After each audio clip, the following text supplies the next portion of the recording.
din akong perfect na magkapares, di ba, Mateo? Oo, tama. Chicharon at suka! Mushroom ba yan? Mushroom? Well, tingnan natin siya kung masarap ba talaga to. Ikaw magtitikim ngayong umaga, pero Talaga hindi naman na Mateo lang... G, ah.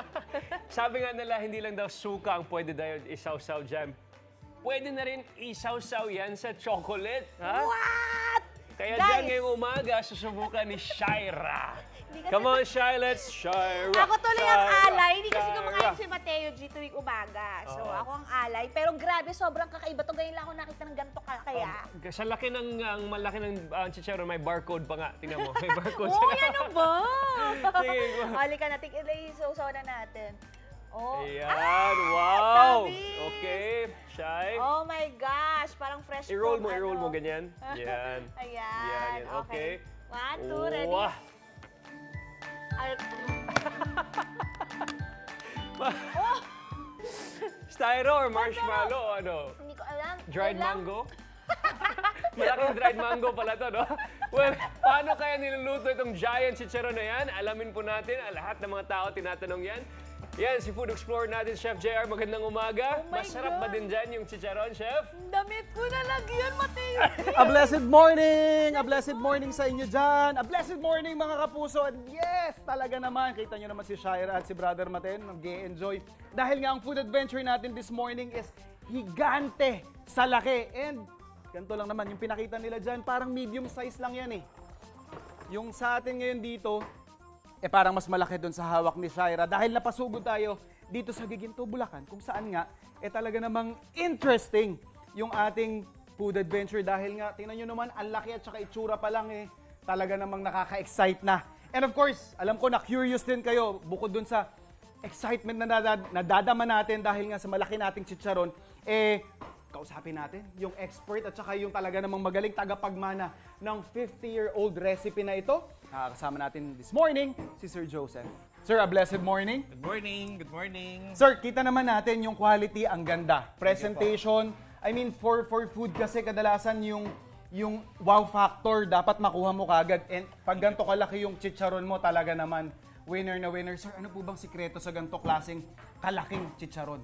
Actually, itong gamit natin, ano to, back skin. Back skin. Balat to mismo ng baboy. Okay, as in literal, nasa likod. Yes Kumbaga, po. pag Opo. pupunta po kayo ng palengke, yung nasa may pork loin area. Yes, yes. Yung balat nung pork chop na buong slab, no, Sir Joseph? Tama po. Sabi ko Tama po, 50 years na ninyong recipe ito. Galing pa po sa lola ko. Ayan, heirloom recipe pa to, mga kapuso. Winner na winner. After po natin ma-prepare yung ating back skin, Yes. ano po yung mga next steps natin para makagawa ng isang solid na higanting chicharon? Pinipre-cook natin siya bago siya paputukin Okay. mismo. So, dito po Alright. tayo. No, nakikita So natin ito, siya. tuloy-tuloy yung gawa natin So, dito. may Sir mga Joseph. secret spices tayo dito. Kaya hinaluan na natin mismo yung ating mantika, no? Para naman ma-make sure natin na talagang masarap yung ating chicharon. Hindi lang yung traditional na mantika yung ginagamit natin. So, may mga nilagay na tayong May spices mga dyan. timpla kayo diyang sarili ninyo, sir, no? Yes. Gaano po ka-importante yung pre-cooking for this product? Napakahalaga kasi actually yan talaga yung tinatago natin yung recipe o yung secret recipe nandyan. Oo, parang ito rin yung nag-iisang chance mo para makapag-infuse ng flavor na Yes.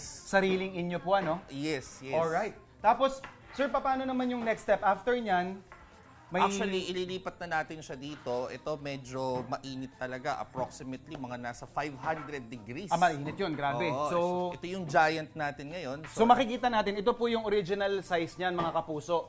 No? Ito yung ating back skin na sinasabi ni Sir Joseph.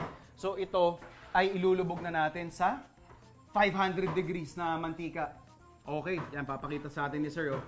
So, may ganyang proseso. Hindi po basta pwedeng ilubog lang, sir, no? Hindi basta-basta. Medyo mitikuloso. Opo, at saka mga isang oras po natin, no? Mini-make sure na ma-achieve natin yung 500 degrees. Okay. And meron din tong mga secret spices itong ating Ayan, mantika dito. Ayan. Ayan, oh, parang magic yan, eh. Ayan, oh.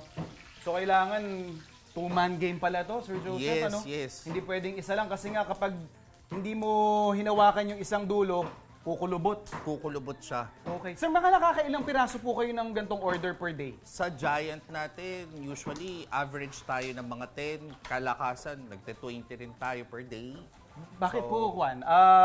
Is there specific reason na Bakit nililimit nyo lang sa ganong orders yung binibigay ninyo? Para ma-make sure natin na talagang yung katulad nito, no, hindi biro yung paggawa niyan. Oo, No? eh. So talagang dapat Kita natin. intrinsic yung pagkakagawa. Actually, oo. Yan, 2 tao. Tapos, tuloy-tuloy oh. At saka hindi siya biro. Siguro nagdodoble, nagtitriple yung size niya, no? Yes, yes. Normally po, gaano katagal itong niluluto, sir? Approximately 1 minute to 2 minutes. Okay, ayan, ready na daw. Nag-thumbs up ready na si Kuya. So ito na po yung itsura natin. Sir Joseph, oh, Bagong winner na hango winner. yan. Bagong hango. Ayan, oh. Tumutunog pa, may sound check pa tayo dito, sir. Magkano Yes. naman po yung presyo nito, sir? Usually, nasa ano yan, 2 pesos per gram. Per gram. Per gram. So ito po, mga pumapatak na mga ilang gram po ito?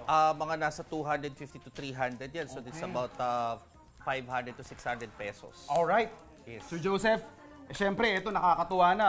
Ayan, oh, pumuputok-putok pa rin siya. Yes. Kailangan kong matikman to, sir. Pero mas matutuwa kayo kapag sinawsaw niyo doon sa next step natin. Ayun, sige. Speaking of which, sir, cue ko na yon para kumuhat, mag-dip tayo. Kasi balita ko yung dip nila dito, may sarili rin silang recipe, homemade, ika nga.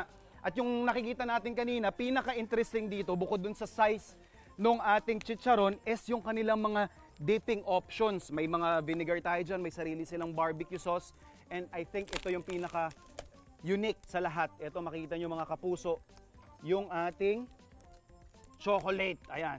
Gusto ko yung kaninang nakikita natin paano nila dinidip. Ganito po yung tamang decorum sa pagdidip ng Giant chicharon sa kanilang chocolate sauce na homemade, locally sourced po yan.